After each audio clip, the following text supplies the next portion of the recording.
Welcome to the channel, everybody. I hope you're all doing well. Now, I've been meaning to start a gaming YouTube channel for a long time. I do have the AKM LFC channel, so go give that a look if you have not done so already.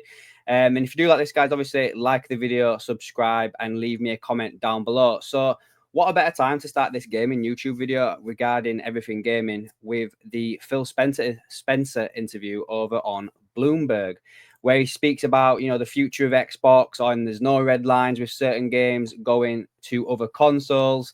So let's dive straight into it, guys. Firstly, it starts off this with Xbox wanting to diversify the place where they make the games, and basically Phil Spencer says that we definitely want to be in the market and where we can find teams and technology and capability that add to what we're trying to do in gaming at Microsoft.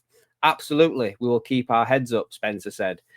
It goes on as well to say that there's nothing imminent regarding them making another acquisition. Obviously, they just bought Activision Blizzard, and very large deals are probably off the table at present as the company is spending a lot of time absorbing the Activision and Blizzard employees.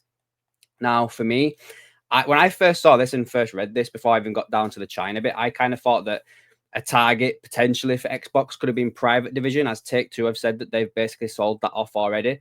And I kind of thought, oh, I wonder if Microsoft is the one that's taken them. But he does actually talk about China and how the company have developed a new mobile version of Age of Empires with Tencent. So maybe that's where they're going to be leaning now. There's been a lot of games that have come out of China this year, especially is it Black Myth Wukong. That one is come from China, and maybe it's an emerging market now, and Xbox probably want to get their foot in the door a little bit there and want to be there and not be after PlayStation, which they already are basically with that Black Myth Wukong was on PlayStation first and everything, So we'll have to just wait and see. He also touched on the handheld devices, basically saying that, he repeatedly professed his admiration for handheld gaming devices and said that the expectation is that, they would do something there. Although the company is working on prototypes and considering what it might do, Spencer also asked his group to look at the market and develop its vision based on what it learns.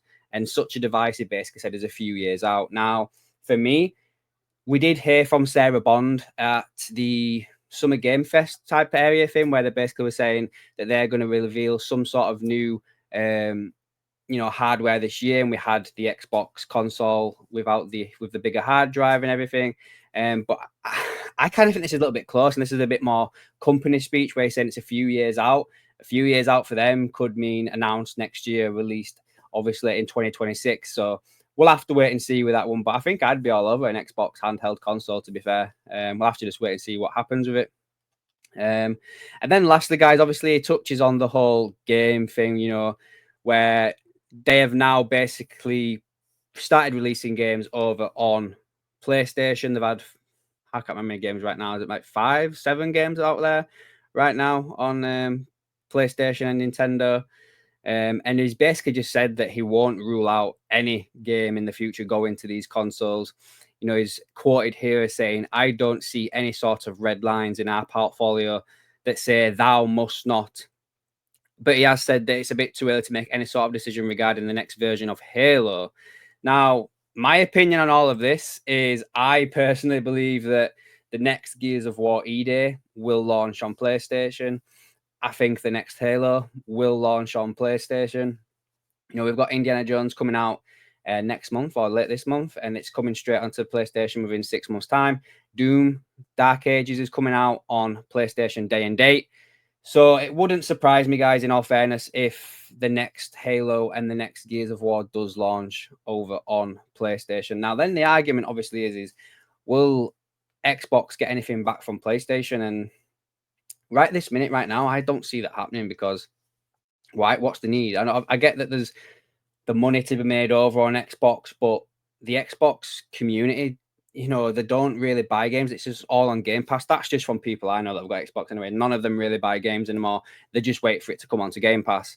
There's rumors that Senua Sacrifice, the second one, Hellblade, that one's coming out on PlayStation apparently soon.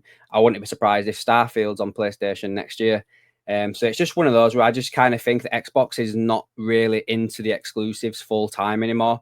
But then you do reduce the power of the brand if you do that, regarding putting everything out there on PlayStation, people are going to start thinking to themselves, well, what's the point having an Xbox? I might as well just get the PlayStation where I'll get everything.